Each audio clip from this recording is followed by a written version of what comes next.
राजस्थान के सभी पेंशनधारियों को मेरा नमस्कार। MS news Hindi YouTube channel पर साथियों आपका एक बार फिर से स्वागत है। तो टॉपिक बहुत ही खास रहने वाला है। वीडियो को शुरू से लेकर लास्ट तक जरूर देखें, वीडियो में बने रहे। अभी तक आपने हमारे चैनल को सब्सक्राइब नहीं किया है तो MS news Hindi YouTube channel को सब्सक्राइब करना बिल्कुल भी ना भूलें। राजस्थान पेंशनधारियों की होने वाली है बल्ले बल्ले, यानी कि पेंशन को लेके हम आज वीडियो के माध्यम से चर्चा करने वाले हैं। 18 सितंबर से किसकी होगी 1500 रुपये, 2500 रुपये और 4000, किसको तो इतनी पेंशन मिलने वाली है और किसकी पेंशन बंद होने वाली है। तो वीडियो को शुरू से लेकर लास्ट तक जरूर देखें, वीडियो में बने रहें। अभी तक आपने हमारे चैनल को सब्सक्राइब नहीं किया है तो MS news Hindi YouTube channel को सब्सक्राइब करना बिल्कुल भी ना भूलें।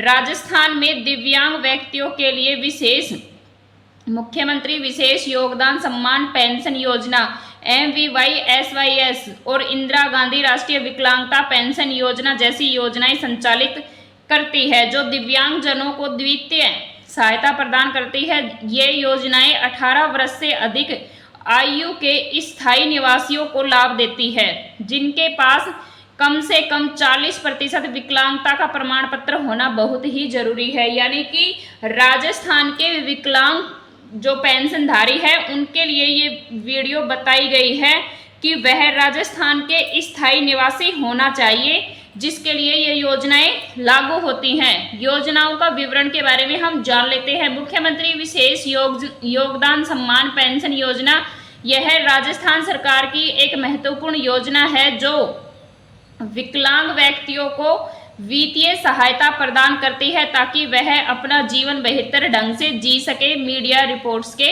अनुसार इंदिरा गांधी राष्ट्रीय विकलांगता पेंशन योजना, तो इंदिरा गांधी राष्ट्रीय विकलांगता पेंशन योजना क्या है हम जानेंगे। यह योजना भारत सरकार की एक पहल है जिसे राजस्थान सरकार द्वारा कार्यान्वित किया जाता है। यह बहुत ही गंभीर विकलांग से पीड़ित बीपीएल परिवार के और 18 वर्ष या उससे अधिक आयु के जो दिव्यांगजन हैं उनको वित्तीय सहायता प्रदान करती है। तो यह योजना बीपीएल में रहने वाले पेंशनधारियों के लिए, गरीबी रेखा से जो नीचे आते हैं उनके लिए यह योजना लागू की गई है।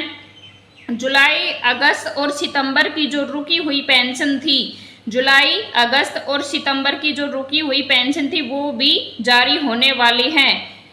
18 या 17 सितंबर से सभी के बैंक खातों में यह पैसा आना प्रारंभ हो जाएगा।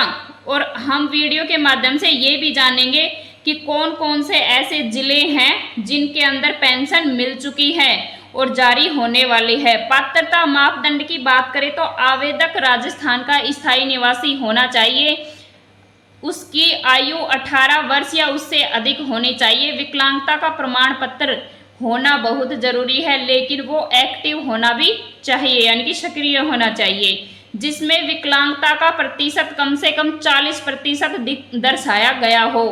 अभी तक किसी अन्य सरकारी पेंशन योजना का लाभ प्राप्त नहीं कर रहा हो। आवेदन करने की प्रक्रिया के बारे में हम जानेंगे। योजना की जानकारी और आवेदन पत्र संबंधित सरकारी विभागों पोर्टल जैसे सरकारी पोर्टलों की संपूर्ण जानकारी प्राप्त की जा सकती है। विकलांग पेंशन योजना के लिए नई योजना का आवेदन करने के लिए आयु 18 वर्ष या उससे अधिक होनी चाहिए। इसके अतिरिक्त आवेदक की विकलांगता 40% होनी चाहिए, यानी कि 40% विकलांग होना चाहिए और जो उनका विकलांग प्रमाण पत्र है उसमें भी 40% ही होना चाहिए। व्यक्ति की वार्षिक आय ग्रामीण क्षेत्र में 46,000 रुपये होना चाहिए या उससे कम होनी चाहिए, और शहरी क्षेत्र की अगर हम बात करें तो 55,000 सैलरी होनी चाहिए। तो साथियों, सबसे पहले हम वीडियो के माध्यम से जानेंगे कि कौन कौन से ऐसे जिले हैं जिनमें अभी तक पेंशन मिल चुकी है।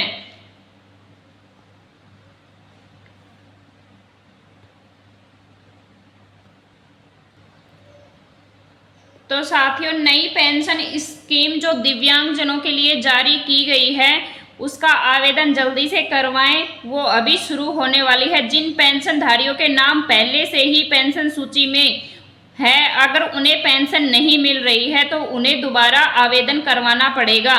लेकिन जो नए पेंशनधारी हैं जो पेंशन लेना चाहते हैं वो भी आवेदन करवा सकते हैं। राजस्थान सरकार ने सामाजिक शिक्षा पेंशन योजना के तहत वृद्धावस्था, विधवा, दिव्यांग, विकलांग पेंशनधारियों की आय और खर्च की समीक्षा शुरू की है। अब जिन पेंशनधारियों के परिवार का सालाना बिजली का बिल 48,000 या उससे अधिक है, उन्हें समृद्ध परिवार मानते हुए जो पेंशन है वो नहीं दी जाएगी।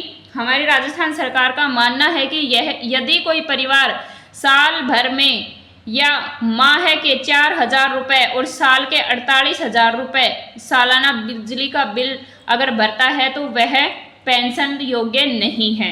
उससे अधिक बिजली का बिल जमा कर रहा है तो वह आर्थिक रूप से सक्षम है। इस नियम से असली जरूरतमंदों तक पेंशन पहुंचाने का उद्देश्य बताया गया है।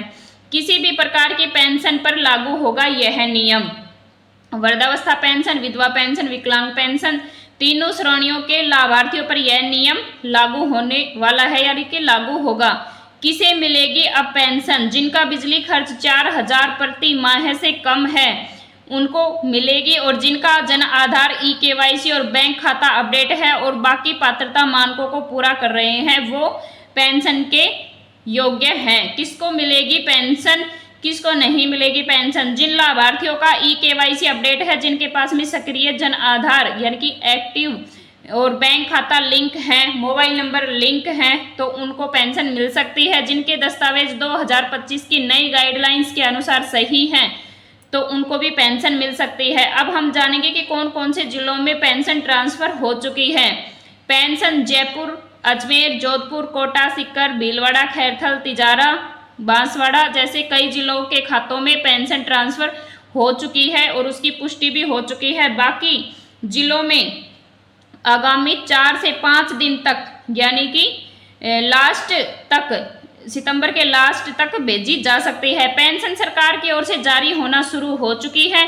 सही दस्तावेज, पात्रता सक्रिय होना बहुत ही जरूरी है, यानी कि सारे दस्तावेज सही होने बहुत ही जरूरी है और चालू भी होने चाहिए। पेंशन से मिलेगी वृद्धा एलिजिबिलिटी, यानी कि जो आर्थिक व्यवस्था पूरी होने वाली है वो वृद्धा पेंशन को लेके 60 साल से ऊपर जो सही पुरुष महिलाओं हैं जिनकी आयु 60 साल से ऊपर है और उनके दस्तावेज सही है उनको पेंशन मिलेगी। विधवा पेंशन की अगर हम बात करें तो जिन महिलाओं के पति का निधन हो चुका है वह आर्थिक रूप से बहुत कमजोर है तो उनको भी पेंशन मिलेगी। तो सभी दस्तावेज तैयार करें, आवेदन करें और पेंशन का लाभ उठाएं।